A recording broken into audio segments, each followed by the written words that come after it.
We've heard the phrase that somebody goes to rehab and comes out and says they're in recovery for life generally, such that you might hear someone say, I'm a recovering alcoholic.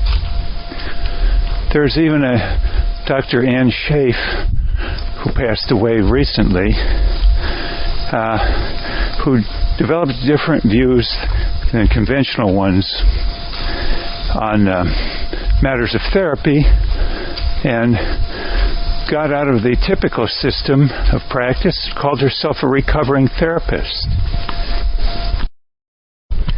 There's also the phrase bandied about sometimes of we're all being addicts, and we're all having our favorite drugs of choice, or our favorite ways, you might say, of getting our fix.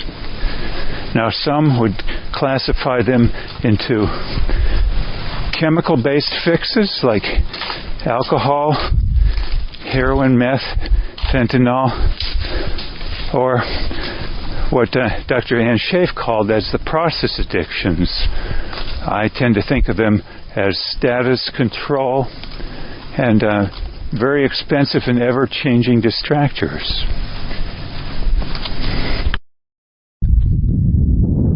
And there's examples of very public figures. I think maybe I won't mention those I've run across in YouTubes and so on, books, who go into rehab or whatever, work on issues, maybe conquer a drug addiction, alcohol-related, whatever, but then later you find them to have other drugs of choice that they've taken up instead.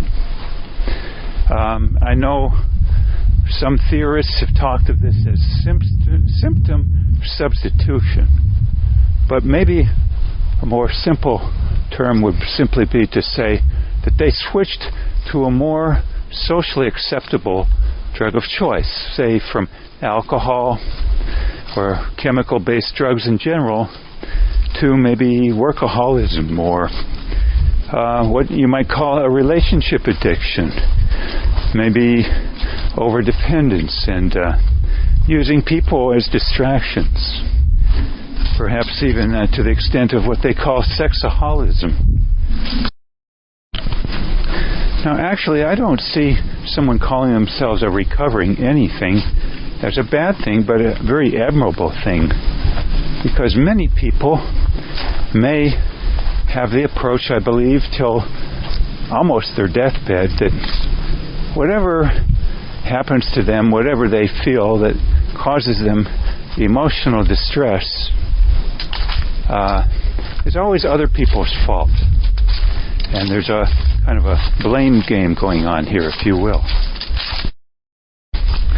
Some might say the alternative is to do what is called taking responsibility, or perhaps the phrase might also be termed recognizing one has a part to play in all of one's discomforts, no matter how small or large, some part.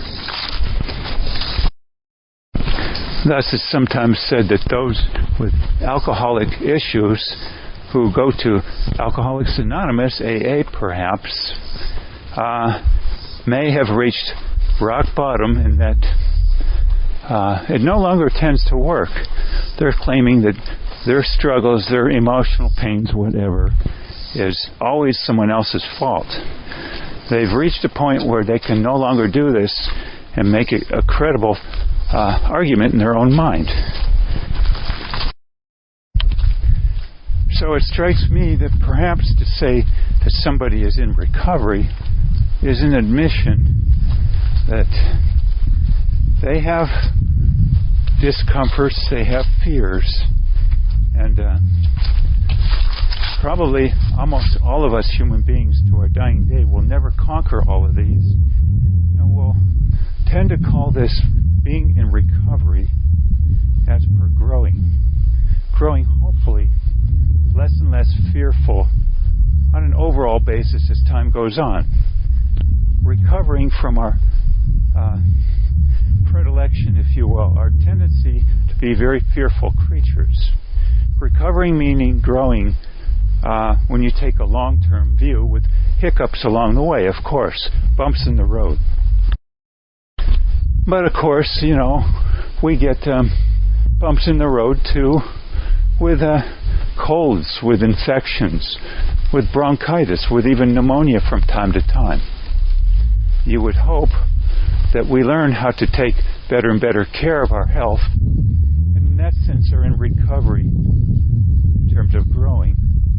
And don't we all want to grow as time goes on? Why then would we say we are in recovery for life or trying to conquer our fears? With fewer and fewer of the drugs of choice, if you will, fewer and fewer coping mechanisms, fewer and fewer of the things that Freud called defense mechanisms. Here are a few ideas I have. We humans will never be in an ideal environment, first of all. And we will sometimes get physically sick or see loved ones get sick or those of the world that we're concerned of. Next, we may have losses in terms of our possessions or loved ones, spouse, children, what have you. I've talked with people here and there who've lost a child that was very troubling. If that happens, and let's say 5-10 years later a person loses a career or job, or then 10 years later there's a divorce, these are things that can whack us upside the head to an extreme proportion, considering the same old life otherwise, perhaps, on a daily basis. Are we then to say we had a relapse, or that life had a lapse on us? And most people must work to some extent to keep alive with a minimum of trouble in a society. Unless you're a hunter-gatherer in a far-off place where you can get by on a couple hours a day gathering roots, berries, what have you, or subsistence farming. And your housing costs can be quite negligible, such as what might have been done by some a couple hundred years ago, trapping beavers in the Rocky Mountains. You don't have to have a mortgage to sleep under the stars, and thus you have much more time on your hands. But that doesn't tend to be the case for most of us. We don't tend to be beaver trappers anymore.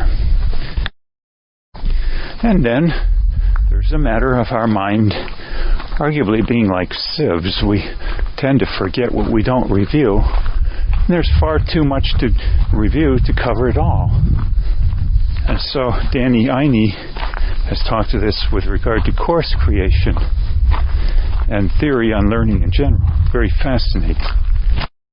And to wrap it up then, I'd say a stressor on all of us is our choice of words.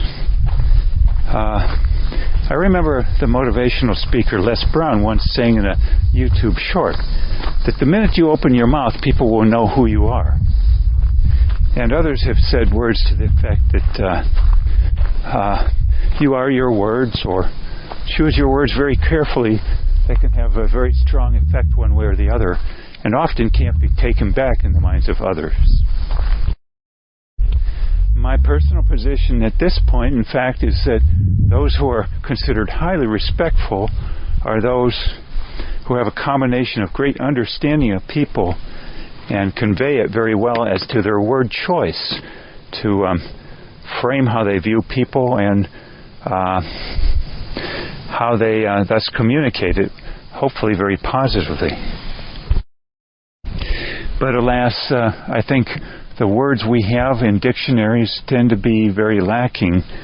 I'm trying to remember who, a theorist had said that our words are very clumsy that we use. And sadly, some have much more clumsier words than others. Hence the phrase that so-and-so may stick their foot in their mouth, I would say with their words. So given all this, how can we very easily trim back a lot of our fears and grow impeccably in life without having what you call relapses. And thus, the honest person would say, I think, that they're always in recovery in terms of, first, the recognition that they are flawed, thus, to some extent, their pain is due to them and not always to others. And that's a great step forward that many people can't wrap their heads around till the very last of life, if at all. And thus, I think it's a very great feather in one's cap to say one is in recovery, if one doesn't have a better way of putting it. Maybe the best way would be to say one started life now on a growth track, when before one was simply on a blame track. One's now on a sense of responsibility track in terms of recognizing one has a part to play, no matter how big or small, in one's flaws, or rather one's pains. That it's not always other people's fault.